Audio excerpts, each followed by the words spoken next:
Salam sejahtera tuan-tuan dan puan-puan. Berita hari ini ulasan mengenai klaster menteri-menteri dalam UMNO.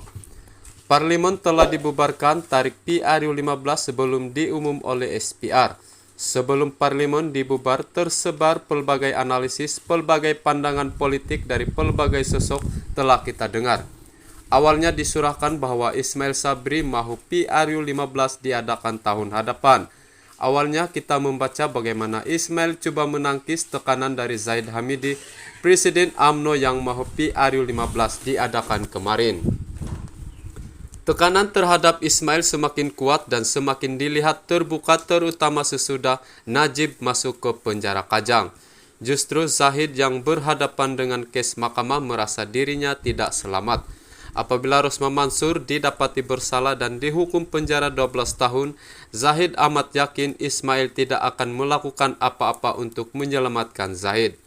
Zahid terus bertindak, Ismail juga terus bertahan. Apabila Pak Long, nama manja Ismail Sabri di pejabat Perdana Menteri, terbang ke New York, membawa beberapa orang ketua bahagian dengan harapan ini akan meredakan keadaan. Bercanda-canda ke New York, negara yang menggunakan bahasa Inggris, yang Ismail sendiri tidak cekap adalah cara Ismail memujuk hati ketua bahagian yang mungkin akan bersama Zahid untuk memberi tekanan. Ada kebenaran yang strategik kenapa Zahid mahu PRU15 diadakan kemarin. Ini kerana dia dan konco-konco yang terlibat dengan kes mahkamah berkemungkinan bebas jika kuasa kerajaan jatuh kembali ke tangan mereka. Zahid tidak menganggap Ismail ini Perdana Menteri dari UMNO. Ramai pemimpin Parti Ketuhanan Melayu menganggap Ismail ini hanya Perdana Menteri boneka milik Parti Bersatu. Justru Zahid tidak boleh mengharapkan Ismail sebagai penyelamat, malah Ismail bertanggung jawab sebagai naib Presiden UMNO, juga Perdana Menteri yang berkuasa ketika Najib Razak, bekas Presiden UMNO dan bekas Perdana Menteri dimasukkan ke penjara. Ismail gagal menyelamatkan Najib. Zahid melihat Ismail Sabri perlu diganti melalui PRU15. Ucapan Zahid di persidangan MIC yang menular baru-baru ini itu menjadi bahan bukti. Adalah sahih bahwa Zahid takut kes rasuah dan salah guna kuasa pemimpin-pemimpin BN akan terbongkar jika mereka kalah lagi. Kalah dalam PRU15 bermakna lebih ramai pencuri dan perasuah akan didakwa. Justru adalah satu strategi yang tepat untuk Zahid mempercepatkan PRU15 kerana pada ketika ini parti-parti lawan masih belum tersusun tuntas.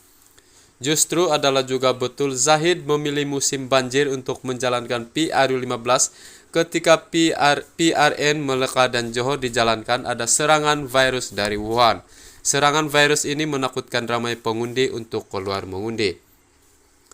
Bila pengundi kurang keluar, hasilnya BN menang besar. Kali ini bukan virus yang ditakuti, tapi banjir akan jadi kuasa penghalang ramai pengundi keluar.